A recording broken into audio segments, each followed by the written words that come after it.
Assalamualaikum warahmatullahi wabarakatuh. Sampurasun.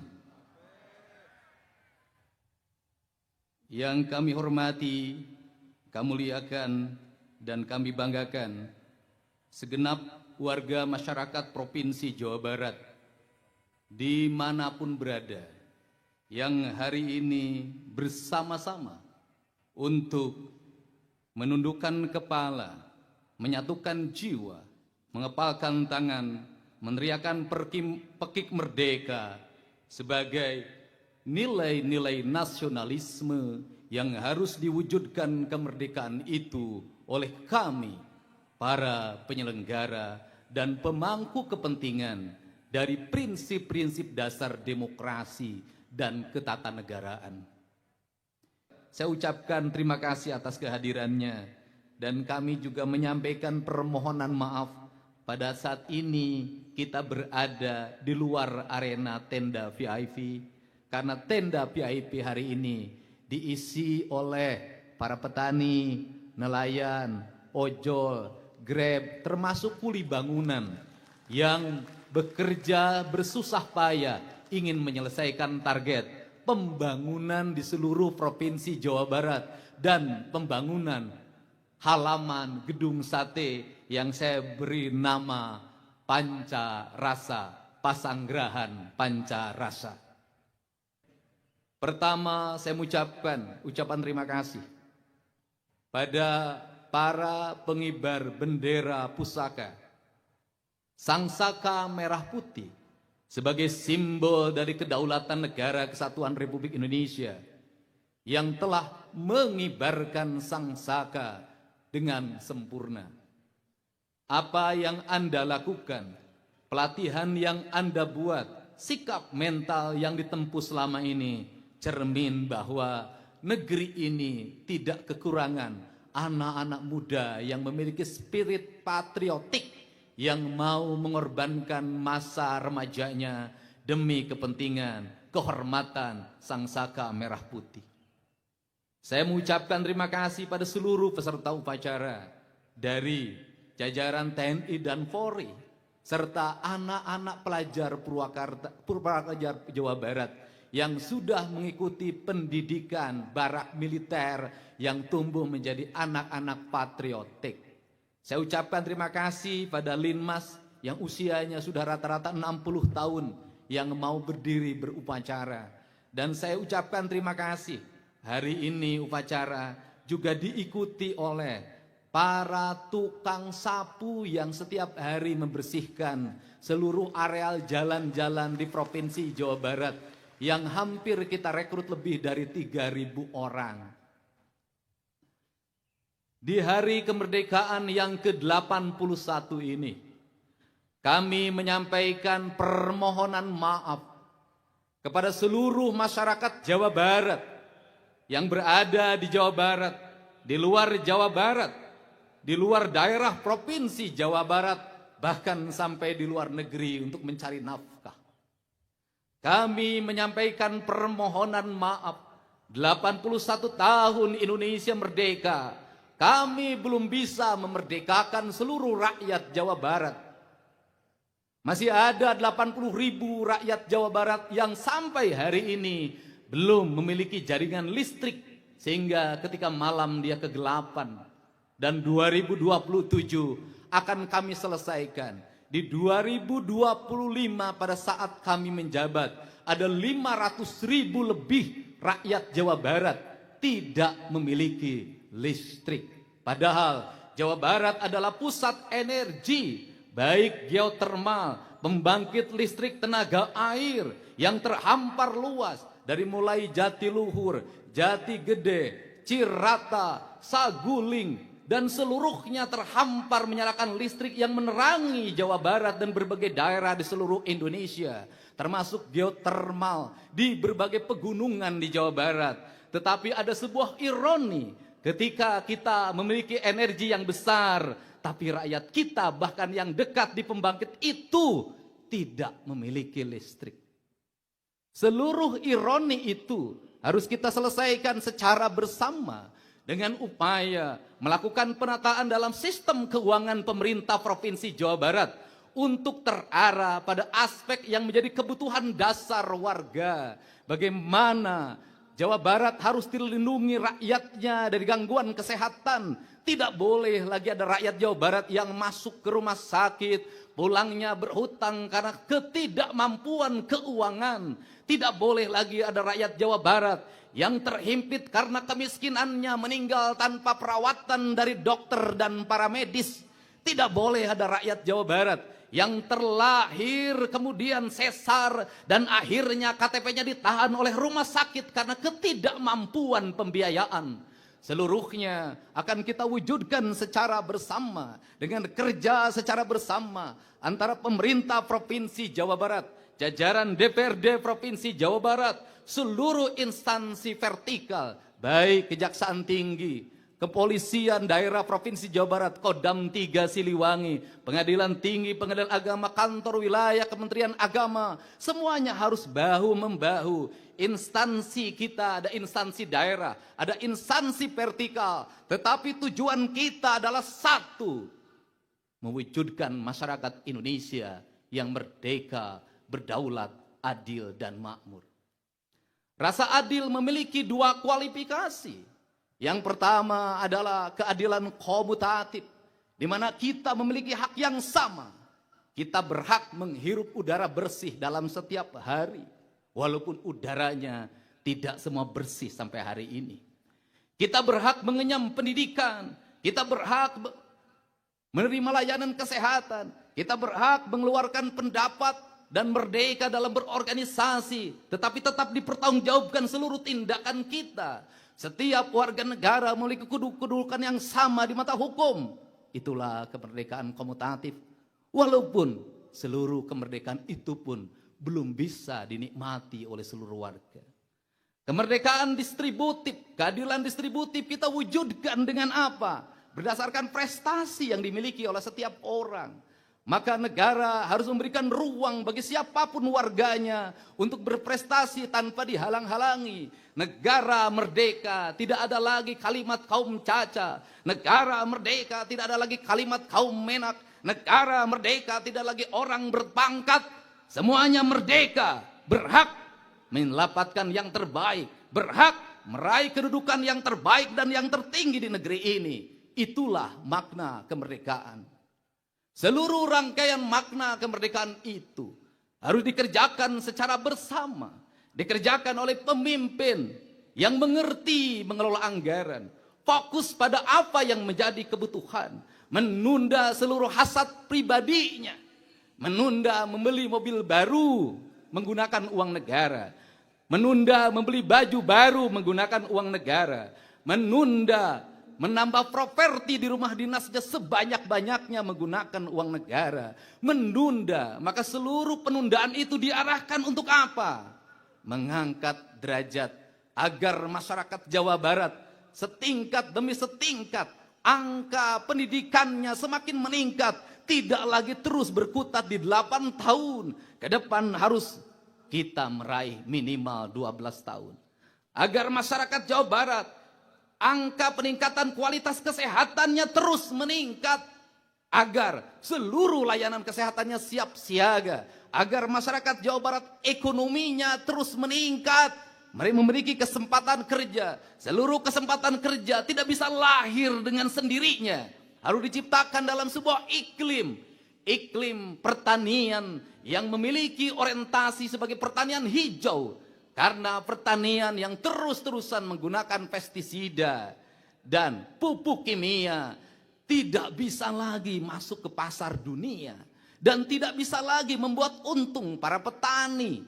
Maka sudah selayaknya kita secara bertahap, Dinas Pertanian Provinsi Jawa Barat bekerja sepetak demi sepetak, seluruh sawah di Jawa Barat dirubah. Untuk apa? Mencapai tingkat derajatan pertanian organik. Pertanian organik itu memiliki fungsi pada peningkatan kualitas ekonomi, memiliki fungsi pada kualitas peningkatan kesehatan. Karena kesehatan tidak melulu rumah sakit, Kesehatan tidak melulu puskesmas, kesehatan tidak melulu alat kesehatan, kesehatan tidak melulu paramedis, kesehatan tidak melulu dokter. Karena dokter yang sejati adalah diri kita sendiri. Maka pertanian organik merupakan tahapan untuk mewujudkan masyarakat Jawa Barat yang sehat. Yaitu masyarakat Jawa Barat setiap hari mengkonsumsi air yang berkualitas. Masyarakat Jawa Barat setiap hari mengkonsumsi buah-buahan yang berkualitas. Berkualitas buah-buahan terhampan, buah-buahan khas Jawa Barat.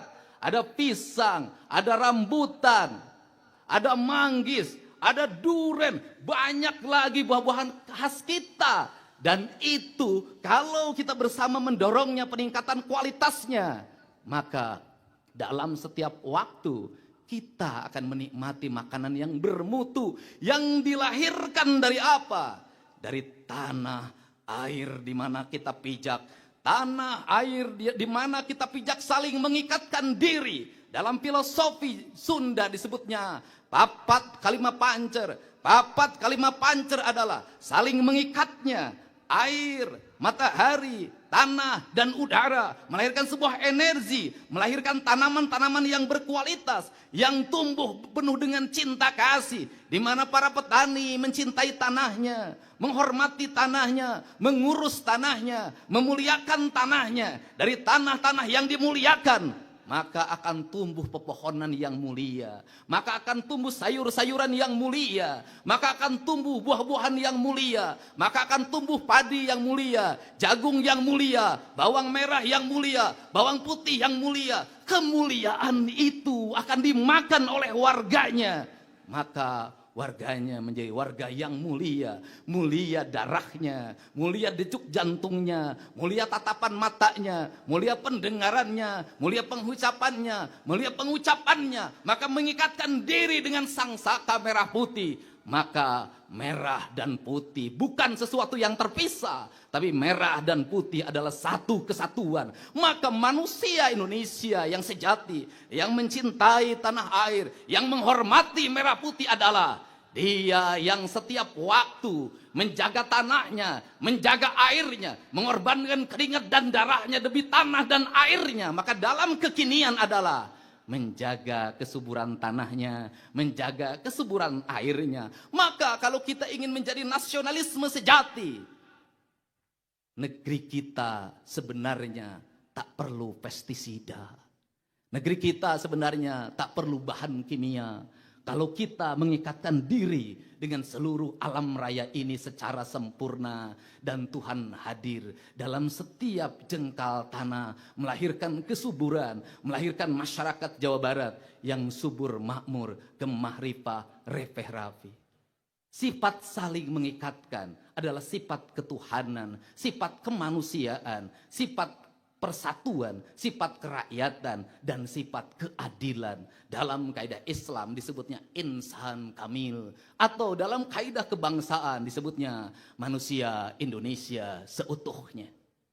Prinsip dasar itu dulu tercerabut oleh prinsip-prinsip pengejaran aspek material produksi, sehingga kita masuk dalam sebuah teknik pertanian kimiawi yang berlangsung saat ini, yang menjadi ketergantungan. Sedangkan negara-negara maju yang dulu mendorong kita menggunakan pestisida, hari ini menjadi bangsa yang menolak produk pertanian berpestisida. Selama cara berpikir kita meletakkan diri pada orang lain untuk meraih kemajuan, selama metodologi pembangunan kita diletakkan terus-menerus pada keinginan orang lain, maka percayalah, kita tidak akan pernah mencapai kemerdekaan yang dicita-citakan. Karena apa? Selamanya kita masuk dalam standar mereka. Ketika kita masuk dalam standar mereka, mereka sudah merubah standarnya. Ini prinsip-prinsip dasar filosofi kebangsaan, kejawabaratan yang harus kita renungkan. Maka dalam perspektif ke depan, kita harus apa? Memiliki kesetaraan. Kesetaraan harus kita lakukan dengan apa? Membangun generasi baru. Yang terbebas apa? Unsur kimiawi. Bukan hanya sekedar kimiawi karena sakit, tetapi kimiawi yang disengaja. Apa itu? Mereka korban obat-obatan terlarang. Tren hari ini, tramadol. Ribuan orang terjatuh pada pergumulan kejahatan. Dari mulai tawuran, pembacokan, pencopetan, perampokan, pembunuhan. Dan di sudut-sudut kampung tramadol itu dijual secara bebas. Di sudut-sudut kampung kita membiarkannya. Maka di 81 kemerdekaan Republik Indonesia, kita merdekakan bangsa ini dari penjajahan yang tidak terlihat. Penjajahan yang tidak terlihat adalah sistematika kolonial. Gaya baru. Dengan cara apa? Merusak pikiran kita, merusak pendengaran kita, merusak khayalan kita dalam sistem yang tidak terlihat. Orang seperti disenangkan, tetapi dia dihancurkan. Perspektif itulah yang harus dibangun. Kenapa? Hamparan tanah kita adalah tanah khatulistiwa yang sangat subur. Kekayaan alam yang berlimpah, yang tidak berhenti. Diambil oleh kolonial, kita tidak miskin. Diambil berpuluh-puluh tahun, 81 tahun kita merdeka. Sampai hari ini pun kita tidak miskin. Walaupun rakyatnya masih banyak yang miskin. Perspektif itu mengakibatkan ketertarikan orang. Untuk apa? Melumpuhkan generasi muda. Hilang nasionalismenya, hilang spirit hidupnya, hancur masa depannya, rusak kehidupannya. Maka ini adalah kewaspadaan nasional yang tentu memilih spirit kita bersama untuk bersama-sama dibersihkan.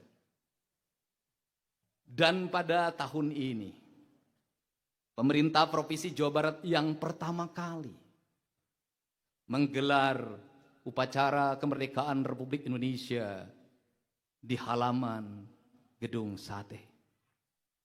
Biasanya kita menggunakan gazebo. Kita berdiri di sini bukan karya saya, tapi ini adalah karya-karya kuli bangunan yang sekolah SD pun tidak tamat. Karya-karya tukang ngecat yang dipicu dalam setiap waktu harus bekerja. Dan hari ini yang memperingati kemerdekaan bukan hanya kita, tapi burung-burung ini pun ikut memeriahkan kemerdekaan. Dia menikmati hamparan jalan yang mungkin selama puluhan tahun dia tidak pernah bermain di sini. Di balik gedung sate yang sangat indah, terhampar derita yang panjang. Mari kita berpikir, di balik gedung yang dititipkan pada kita untuk dirawat, yang hampir puluhan tahun tidak pernah dicat dengan standarisasi. Ada berapa ribu nyawa merenggang untuk membangunnya.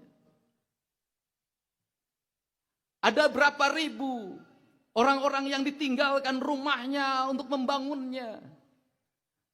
Ada berapa orang yang tertimpa meninggal di dalamnya. Kita tidak pernah mengetahuinya. Dan kita tidak pernah berterima kasih. Yang berjasa bukan hanya yang memiliki gagasan membangun gedung sate, tetapi para kuli itu jauh lebih berjasa. Dan kita juga memahami bahwa prinsip-prinsip dasar karakter penjajahan bukan hanya dimiliki oleh kolonialisme. Kita boleh dalam setiap tahun terus-terusan menggelorakan anti kolonialisme. Kita dalam setiap tahun memberikan kutukan terhadap imperialisme. Tetapi kita harus menyadari diri kita bahwa karakter kolonialisme, perilaku imperialisme bukan hanya dimiliki mereka yang datang ke sini untuk menjajahnya, tetapi dalam catatan sejarah yang saya baca, ternyata banyak juga pribumi bahkan dianggap sebagai pemimpin di lingkungannya itu merupakan bagian dari kejahatan imperialisme.